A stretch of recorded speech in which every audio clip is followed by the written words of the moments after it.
Hey guys, आज मैं explain करने वाला हूँ फ्लेक्स एक्सकोप सीजन 1 के एपिसोड नंबर 9 को। अगर आपने पिछले एपिसोड नहीं देखे हैं तो लिंक आपको डिस्क्रिप्शन में मिल जाएगा। एपिसोड इस रात में यीशु को दिखाया जाता है जो कि जेल से बाहर आता है और बाद में अपने पिता के पास आता है। इसका पिता यहाँ पर मीटिंग कर रहा था, साथ में सेवजू होता है। यीशु अपने पिता पर चिल्लाता है और कह रहा था कि आपने मुझे बेवकूफ़ बनाया। सेवजू यीशु को रोकता है। मैं उनसे सेवजू को बाहर जाने के लिए कह रहा था। अभी यहाँ पर यीशु अपने पिता से बात करता है और कह रहा था कि मेरी माँ ने सुसाइड कर लिया था। कैसा ही हुआ था? यहाँ पर म्योंगचुल ला बढ़ता है। यीशु बाद में कह रहा था कि आपने मुझे झूठ क्यों बोला। म्योंगचुल यहाँ पर कहता है कि मैंने तुम्हारी रक्षा की थी। अभी यहाँ पर म्योंगचुल यीशु को बता रहा होता है। साथ में पास्ट के सीन को देखते हैं जहाँ पर म्योंगचुल घर के अंदर आता है और यहाँ पर यीशु की माँ ने आत्महत्या कर ली थी। पास में यहाँ पर यीशु भी होता है जो कि बेहोश होता है। बाद में यहाँ पर जमुन भी आ गया था और म्योंगचुल को बाहर जाने के लिए कह रहा था। म्योंगचुल गाड़ी में बैठकर चला गया था। म्योंगचुल बाद में यीशु को बता रहा था कि उसके बाद से तुम्हें एफेसिया हो गया था। तुम्हें साइकेट्रिस्ट के पास ले जाया गया लेकिन कोई फायदा नहीं हुआ। मेरे पास केवल एक ही रास्ता था, मैंने तुम्हारी मेमोरी मिटा दी, इसलिए मैं तुम्हारे घर पर आया था और तुम्हें घर से बाहर जाने के लिए कहा था क्योंकि तुम्हारी मेमोरी वापस आ सकती थी और मैं ऐसा नहीं चाहता था। लेकिन जमुन ने कह दिया था कि अब तुम बड़े हो गए हो और सच्चाई का सामना कर सकते हो, लेकिन ऐसा नहीं हुआ, तुम अभी भी बच्चे हो। यीशु बाद में अपने पिता से कह रहा था कि मेरी माँ ने ऐसा क्यों किया, ये आपकी वजह से हुआ है, आपकी वजह से मेरी माँ मरी है। लेकिन म्योंगचुल चिल्ला रहा था और कह रहा था कि ऐसा फिर से मत कहना, मैं तुम्हारी माँ से प्यार किया करता था। लेकिन यीशु कहता कि नहीं, आप झूठ बोल रहे हैं। मेरी माँ जब प्रेग्नेंट थी आपने उसे घर से बाहर निकाल दिया, आप उसे प्यार नहीं करते थे। यीशु बाद में यहाँ से चला जाता है। यीशु बाद में अपने घर के पास आता है और यहाँ पर बैठा हुआ था। बाद में यहाँ पर गंगून आती है और इसको देखती है। इसके पास आती है और कहती है कि तुम्हें क्या हुआ है। यहाँ पर यीशु कह रहा था मैं घर के अंदर नहीं जा सकता हूँ। बाद में गंगून इसको जगह पर लाती है और कहती है मैं जब भी चिंतित होती हूँ तब मैं यहाँ पर आती हूँ, तुम्हें हुआ क्या है। यीशु बाद में कह रहा था कि मुझे पता चल गया कि मेरी माँ की मृत्यु कैसी हुई थी। वह कोई कार एक्सीडेंट नहीं था, उन्होंने सुसाइड कर लिया था। गंगून यहाँ पर कहती है कि मुझे बताने की जरूरत नहीं है, मुझे पहले से पता है, मैंने इस पर गौर किया था। यीशु कह रहा था क्या सच है। गंगून यहाँ पर कहती कि हाँ, तुम्हारी माँ डिप्रेशन में थी और उन्होंने बहुत ज़्यादा नींद गोलियाँ ले ली थी। यीशु बाद में कह रहा था कि क्या मेरी जैसी हुआ है। लेकिन गंगून कहती कि ऐसा मत सोचो, जब हम बड़े होते हैं तो ऐसे सवाल पूछते हैं लेकिन हमारे पास कोई आंसर नहीं होता, हमें कभी पता नहीं चलता कि हुआ क्या था। वैसे मैं किसी से मिलने के लिए जा रही हूँ, तुम घर चले जाना। यीशु कहता है ठीक है। बाद में यीशु घर पर आ रहा था और यहाँ पर जमुन होता है जो कि यीशु के पास कॉल कर रहा था। यीशु बाद में जमुन को बोलता है।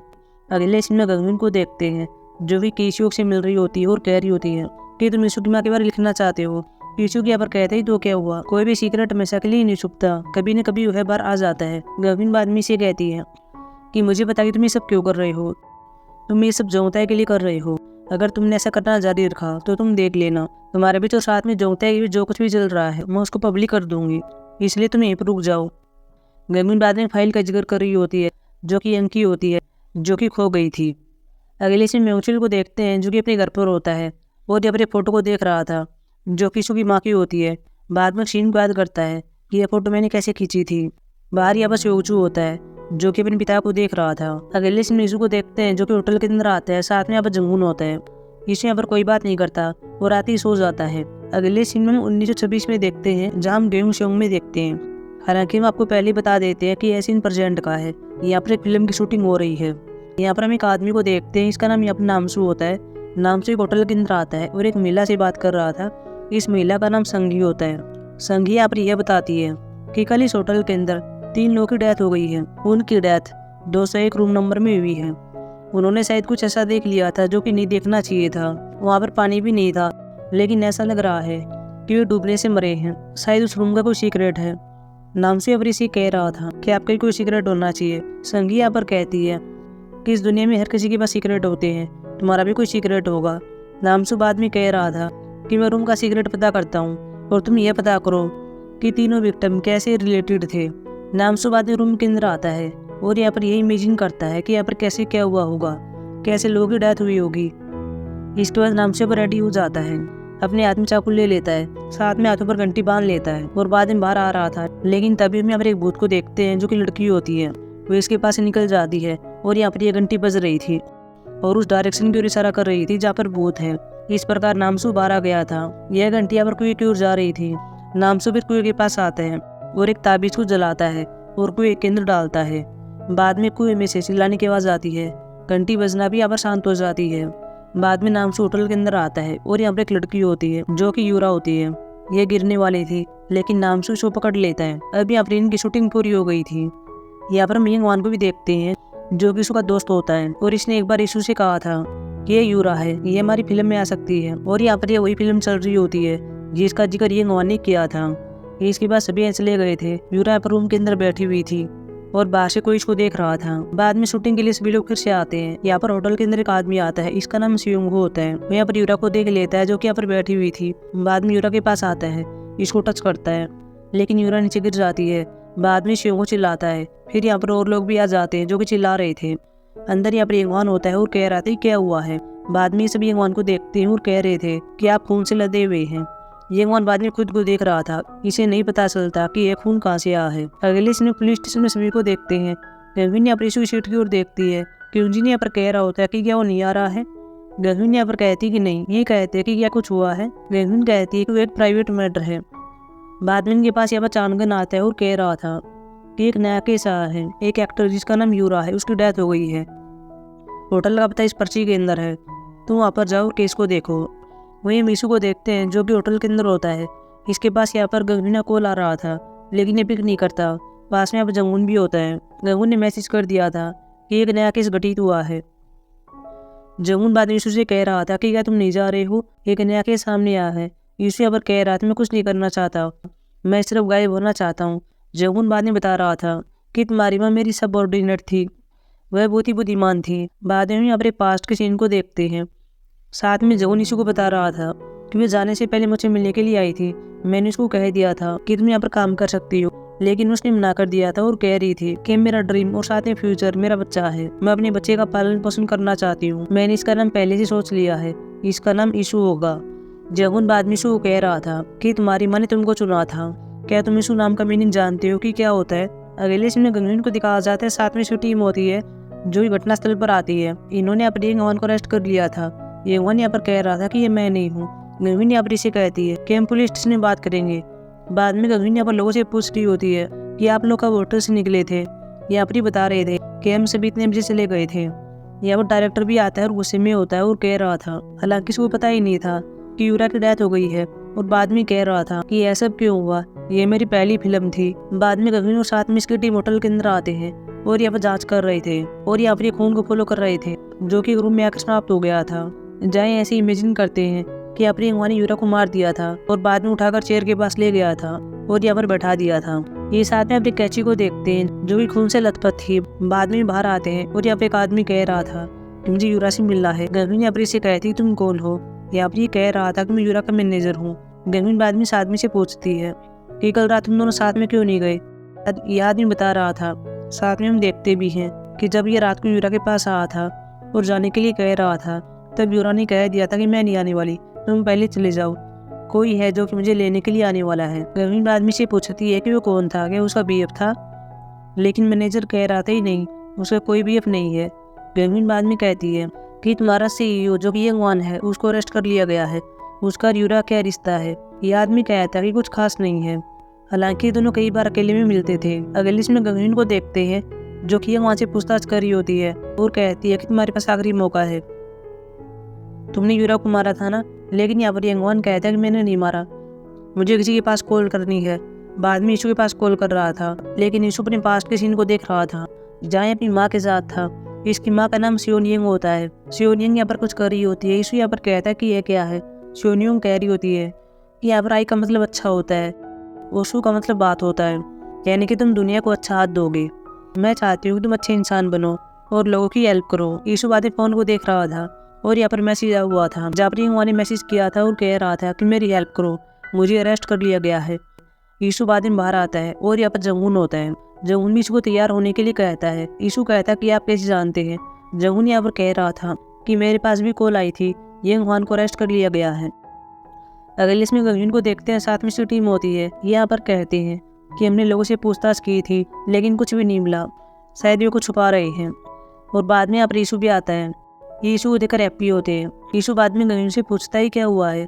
गंगविन यहाँ पर कहती है कि यूरा की डेथ हो गई है। यीशु फोटो को देखता है और कह रहा था कि यही यंगवान है। गंगविन बाद में कहती है तुम्हें पता है कि इस फिल्म के लिए मैं कितने सालों से मेहनत कर रहा हूँ। ईशु बाद में गगन के पास आता है और कह रहा था कि उसने नहीं मारा, मुझे उस पर शक नहीं है, वो एक स्मार्ट गाय है। गगन बाद में से कहती है कि तुम एक दोस्त के रूप में कह रहे हो या फिर डिटेक्टिव के रूप में, स्मार्ट गाय भी किसी को मार सकता है। ईशु बाद में कह रहा था कि क्या तुम्हारे माइंड में कुछ चल रहा है। गगन यहाँ पर कहती कि हाँ, अगर यंगवा ने यूरा को मार दिया है तो उसके पास कोई मोटिव नहीं है, यूरा को अचानक से मारा गया है और इसके लिए गुस्से की आवश्यकता होती है जो उसके पास नहीं था। वहाँ के लोगों ने हमको कुछ भी नहीं बताया है। ईशु बाद में कह रहा था कि वे नहीं बताएंगे, उन्हें नौकरी से निकाला जा सकता है, हमें किसी ऐसे आदमी को ढूंढना होगा जो कि वहाँ से पावरफुल होगा। गगन कहती कि वह कौन है। ईशु कह रहा था मैं ढूंढ लूंगा। गगन बाद में कहती है कि मैं घर पर जा रही हूँ, क्या हमें साथ में चलना चाहिए, लेकिन ईशु कह रहा था कि मैं होटल के अंदर रह रहा हूँ, तुम चली जाओ। अगले दिन ईशु को देखते हैं जो भी भागता हुआ गगन के पास आता है और ये अपने से कह रहा था कि ये वहाँ सीईओ नहीं है, वह तो सिर्फ कठपुतली है, सीईओ कोई और ही है और मैं उसको जानता हूँ। बाद में दोनों चले जाते हैं और एक कंपनी के अंदर आते हैं। ईशु वह चेयर पर बैठ जाता है। गगन कहती है कि सीईओ कहाँ पर है। ईशु बाद में दिखा रहा था कि वो मैं हूँ। गगन बाद में कह रही थी कि क्या कोई मजाक है। ईशु पर कह रहा था कि यह मजेदार नहीं है, इसलिए मैंने तुम्हें पहले नहीं बताया। बाद में ईशु एक एक करके अपने स्टाफ को बुलाता है और ये अपने से पूछता है कि यहाँ पर क्या चल रहा था। यहाँ पर सभी लोग नामसू का नाम ले रहे थे कि उसने यूरा को मारा होगा। पहले भी दोनों एक दूसरे को डेट कर रहे थे, लेकिन बाद में उनका ब्रेकअप हो गया था और यूरा नामसू से नफरत करने लगी थी। एक बार यूरा ने नामसू से कह दिया था कि मैं तुम्हारी वह चीज रिवील कर दूंगी। ईशु बाद में कह रहा था कि वह क्या है, लेकिन यह लड़की कहती कि मुझे नहीं पता है। गगन बाद में कहती है कि जिस दिन यूरा की डेथ हुई थी उस दिन नामसू तुम्हारे साथ गया था, लेकिन यह लड़की कहती कि नहीं, उसने मुझे कह दिया था कि मैं अपनी मैनेजर के साथ चली जाऊं। हालांकि मैं अब देखते भी है कि ऐसा ही हुआ था। बाद में ये नामसू का एड्रेस ले लेते हैं। बाद में नामसू के पास आते हैं, इससे बात कर रहे थे और कहते हैं कि यूरा की डेथ हो गई, क्या तुम्हें पता है यहाँ पर यहाँ बढ़ता है। बाद में कह रहे थे कि तुम दोनों डेट कर रहे थे, लेकिन नामसू कह रहा था ही नहीं, मैं उसको डेट नहीं कह सकता, मैं उसमें सिर्फ इंटरेस्टेड था। गनबिन बाद में कहती है कि तुम दोनों का झगड़ा हो गया था, वह तुमसे कह रही थी कि मैं वो चीज़ को रिवील कर दूंगी। नामसू यहाँ पर कह रहा था कि वह चीज़ कुछ भी नहीं थी, यूर ऐसे ही कह रही थी। और यह बात तुम्हें किसने बताई है? कि स्टाफ में से एक लड़की ने बताई है जिसका नाम ये है, मुझे उसको नौकरी से निकाल देना चाहिए। गगन बाद में कहती है कि जिस दिन यूरा की डेथ हुई थी तुम उस दिन कहाँ पर थे। तभी यहाँ पर एक लड़की आती है और कहती है कि मेरे साथ था। गगन बाद में इससे बात करने के लिए स्कूल ले जाती है। अगले सीन में जियोन को देखते हैं, साथ में जूनियर होता है। जियो ने यूरा की जांच कर ली थी और बाद में जूनियर को बता रही होती है कि भी यूरा के नाखून के नीचे डीएनए मिला था और हमने इसकी जांच की, लेकिन यह एक वहाँ से मैच नहीं होता है। अगले सीन में गगन को देखते हैं जो कि नामसू की जेब से बात कर रही होती है। यहाँ पर नामसू की जेब फोटोज दिखा रही होती है। गगन ने अपनी इसे कहती है कि तुम कितने इसमें से डेट कर रहे हो। ये आप ये कहती है कि 3 दिन हुए हैं। तभी यहाँ पर गगन के पास जूनियर का मैसेज आता है और कह रहा था कि मैं ऐसे डीएनए मिला था, लेकिन वो ये वहाँ से मैच नहीं होता है। बाद में गगन बाहर आती है और यहाँ पर नामसू खाते को चेक कर रही होती है, लेकिन कुछ भी नहीं होता। बाद में बाहर आती है। ईशु यहाँ पर कहता है कि ये क्या था। बाद में गगन बताती है कि यूरा के नाखून में डीएनए मिला था, लेकिन वो ये गवान का नहीं है। अगले सीन में सभी पुलिस स्टेशन में होते हैं और यहाँ पर कुछ फुटेज को देख रहे होते हैं। ईशु यहाँ पर एक फुटेज को देखता है और यहाँ पर यह देख लेता है कि जब इन्होंने शूटिंग पूरी कर ली थी तब यूरा से यहाँ पर संगी मिल रही थी और उसने यूरा को थप्पड़ मारा था। अगले सीन में गगन को दिखाया जाता है, साथ में ईशु होता है, साथ में यहाँ पर जूनियर होता है। ये सभी यहाँ पर संगी के मेकअप वाले से मिल रहे होते हैं और यहाँ पर इससे पूछते हैं क्या संगी ने यूरा को मारा था, क्योंकि उस टाइम तो वहीं पर थी। यहाँ पर ये लड़की गई थी कि ऐसा हुआ था। जूनियर ने भी यहाँ पर कंगी को देख लिया था और इसमें से संगी ये बाल ले लेता है।